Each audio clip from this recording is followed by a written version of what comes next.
What's up, everyone? LV Fig Garden Channel. Today we're here with Tim Brown. We're at his food forest. We're going to be comparing mulberries. World's best mulberry, dwarf everbearing, ShangriLa. Any others? That's it for today. That's it that's ripe today. We've got Black Persian and also a new Black Beauty, but they're just now waking up. Yeah, so next year we'll add in Black Beauty and Black Persian to the list. But let's take a look at world's best mulberry. It is quite wild. You can see the harvest here, and we'll go and talk about that a little bit. All right, so here we got Tim Brown. This is his world's best mulberry. He's gonna be making this available soon with some air layers.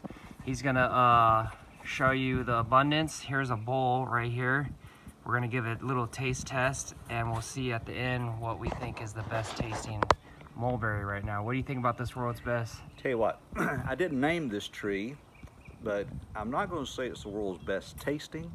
It's a good berry, but it is certainly the most prolific that I've ever run up on. This tree is absolutely amazing, and I wouldn't do without it for anything.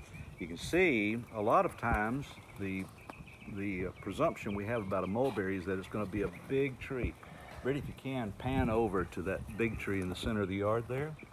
That is a Black Persian mulberry that's just now waking up. And I put that in for shade structure and fruit also, but you can see with this world's best that it can grow more like a bush. And this tree is now officially 2 years old.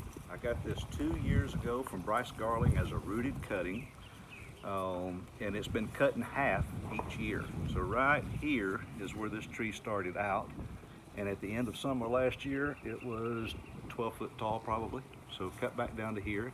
And if I let it go, by the end of summer, it'll be back up to 12 or 14 foot tall. But you can keep a mulberry in a compact place. And this thing is just absolutely amazing with the amount of fruit that it sets, and it's good fruit too. Yep, let's take a look. I'm gonna bring you in the bush here. We're gonna call this a mulberry bush. And can you guys just see just mountains and mountains of mulberries here?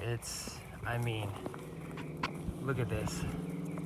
We're guesstimating 1,000 to 2,000 mulberries, but I'm gonna take a look back here. You can see the bush form he's got this growing, and it's beautiful. I mean, this will destroy any blackberry known to man. Even in Washington, where they grow wild, you will not see an abundance of berries like this.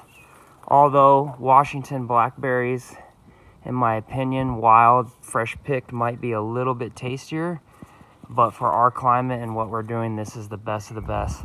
So we're gonna go ahead here. This is the world's best mulberries. You can see the size there. They're a decent sized fruit.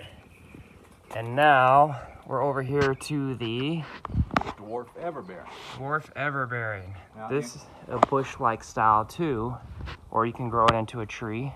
In contrast, this tree was a tissue culture when I got it, so it was tiny.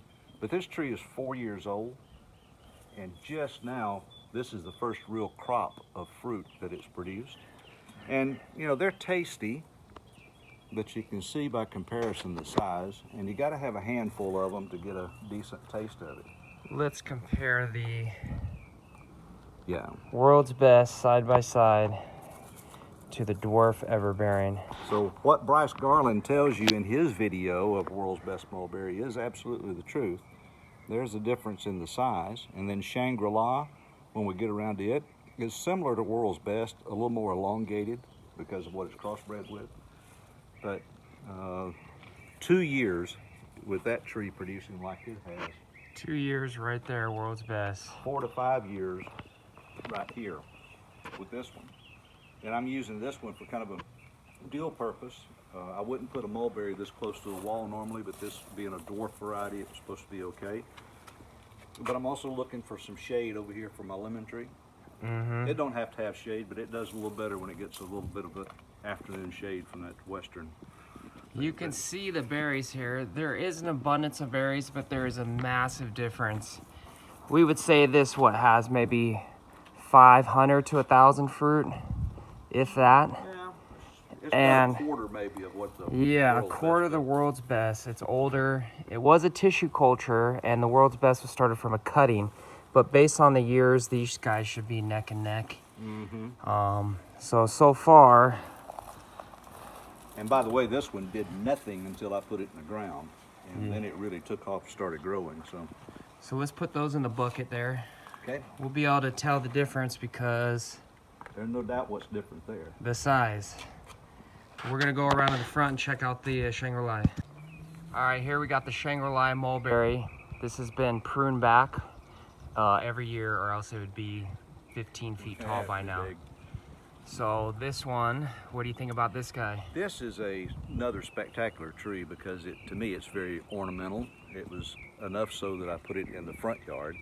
It will develop these large spade heart-shaped leaves, and it's really a beautiful, beautiful tree. Now I'm gonna have to keep it somewhat compact, so I cut this down. This will be its third summer also, but it was probably a 3-foot whip when I put it in, so it's probably 4 or 5 years old at least. But it would be much larger had I not pruned it back. But it produces a delicious fruit. Let's take a look. And there's a good fruit right there. So it is abundant fruit at every branch. I wouldn't call it, nothing's as abundant as the world's best. We'll just put it that way. Right. That thing is a whole nother breed quality. I don't want to make the choice of having one or the other. Let's get that double off. Yeah, let's get a fair. Oh, there's any of the big fatties. Yeah, those are. Look at that. See, these are real similar. Some of these ShangriLas will be a little more elongated. All right, let's do the taste test. So he's got 3. They're pretty close in ripeness. Here, I'll let you do this taste test, and then we'll do me. So the first one is a tiny Everbearing. Dwarf Everbearing. That's almost like a teaser. Need a handful of those. However, that fruit is good, and I have eaten that fruit from our friend Seal's tree. That was a little bit larger. They're larger, yeah. And it was very tasty. It's a flavorful fruit, but and if that's all I had, I would enjoy it. So this is the world's best. This is world's best. ShangriLa side by side. That is so juicy. It's amazing the amount of juice that they have. And when you pick it at various stages of ripeness, it can have a tremendously different flavor. Some more tart when it's less ripe, somewhat more sweet as it gets fully ripe. They are probably overall less flavorful than a perfectly ripe blackberry, but if you don't pick a blackberry when it's perfect, it can be bitter, and none of these are bitter at all, and there is no seed crunch in any of them. Do you agree? I like it kind of right in the middle there. I do too. I like it to have a little Almost bit of black, acidity. but some red to it, so you get the tang and sweetness. And there's no doubt you've been eating mulberries when you're around the mulberries. So this is ShangriLa. Yeah. Much more of a complex flavor. A little sweeter. I think a little more intense flavor, just by a hair, than world's best. So who's your winner for today? Today at ShangriLa. ShangriLa. Now I have walked out here and picked this one back to the back and thought it was world's best on another given day. Well, But no doubt ShangriLa is a terrific tree. and compared to last year, I have the same opinion. Last year, world's best was my favorite, and right now I'm gonna try all 3. I'm gonna have Tim film, and we're gonna see what mine is. But they do change year to year, and overall, you can't lose having any of them. It can change day to day. Yeah, hold on. That's fun to go. Okay, so now we're gonna pull out my world's best here. And then we know that little baby is the Everbearing. And then we're gonna come in here, and I think I already found my winner here. Look at it, that's almost identical. You can see this has smaller, if you want to call those bubbles or sacs. These ones are a little fatter, juice sacs, but they look almost identical. So we're gonna go down the line here, and that one's pretty good. It is. It's flavorful. It's just too small. That was the Everbearing. Here's the world's best.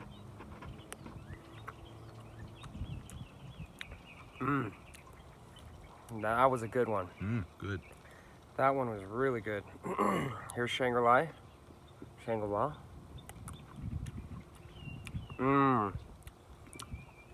Oh yeah, that's the winner. That one is has a lot of sugar to it. A little more mature taste. Yes, just more sugar, more berry-like. Really low acidity, really sweet. The world's best had more juice and more of a mix of sweet, sour, more of a bang. But overall, let's get one more. You can see all the white berries in there. Oh yeah, look at that. You can see the juices on there, so those are perfect. That's beautiful. To me, that's the perfect. It's got a red tint with black starting to kick in.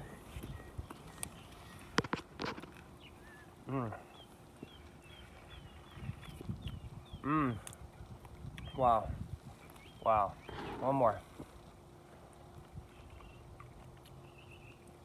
That one was a little more watered down. So it's hit or miss. So you never know what you're really gonna get.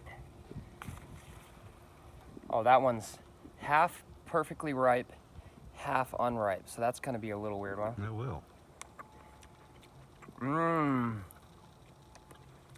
Actually, that was because I like the tang. So I had that real sweet, sugary taste with the tang. All right, one more. We can't stop. Man, mulberries for the win. If you live in Las Vegas, you need to get a mulberry. Check out Tim Brown. Hit him up on Facebook Messenger.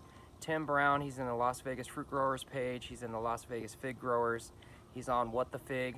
Hit him up. He's gonna start making air layers. He'll put you on the list and give you the pricing.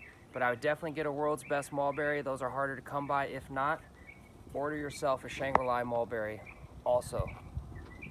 And worst case scenario, get you a dwarf Everbearing. If you have the room, get every mulberry you can. Amen. Next year, we're gonna do a taste testing on 5 varieties, hopefully. So stay tuned for more about mulberries, but mulberries for the win in Las Vegas. Thanks a lot. See you guys later.